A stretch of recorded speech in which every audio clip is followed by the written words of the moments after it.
A war between several Native American tribes and the United States Army over the clash of cultures began in the Southern Plains and expanded as far as Canada.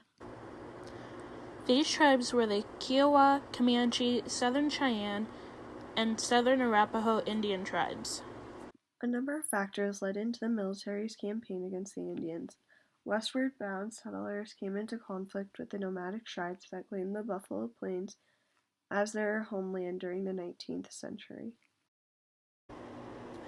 To provide a measure of protection for these settlers, the Army established a series of frontier forts. The outbreak of the Civil War resulted in a withdrawal of the military from the western frontier.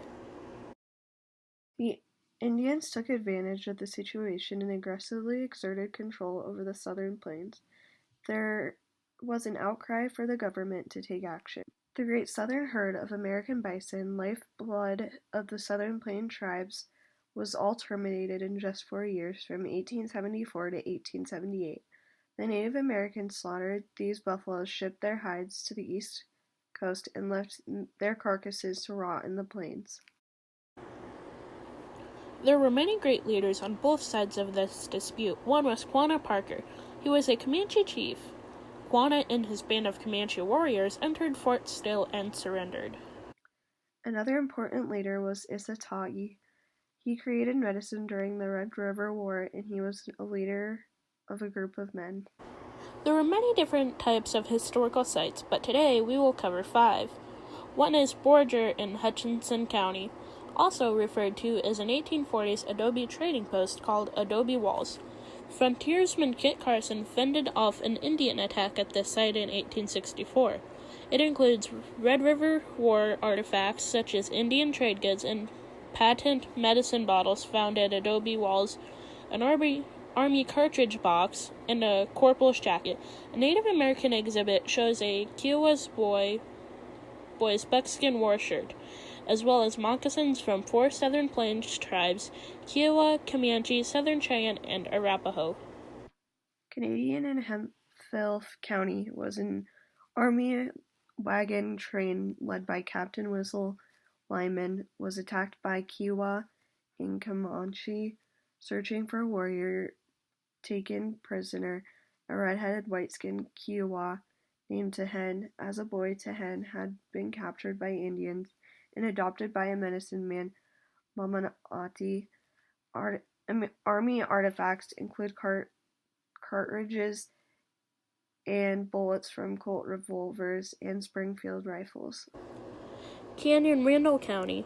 Colonel Ronald S. McKenzie and the 4th Cavalry launched a surprise attack from the rim of Palo Duro Canyon on Indian villages strung out along the river below.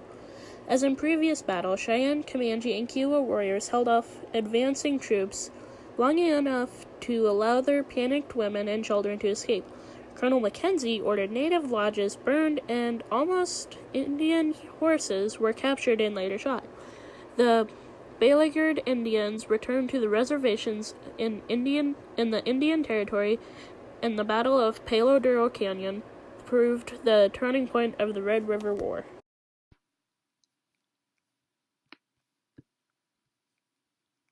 Campaign to round up Plain Indians continued in the fall of 1874. On October 9th, Colonel George P. and his Fort Griffin command struck a small Indian village northwest of today's Clarendon along the Salt Fork of the Red River. Farther upstream, they burned several hundred lodges and three more villages. It is now a historic hospital, the Sants Roost Museum, a repository for county artifacts.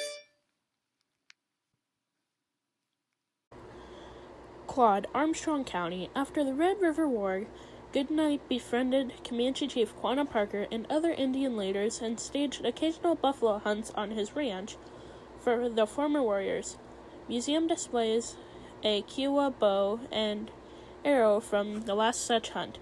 Another display explains how Charles and Mary Ann Goodnight helped save the last of Southern Plains bison herds. Another exhibit covers the basics of the battles of Red River and Palo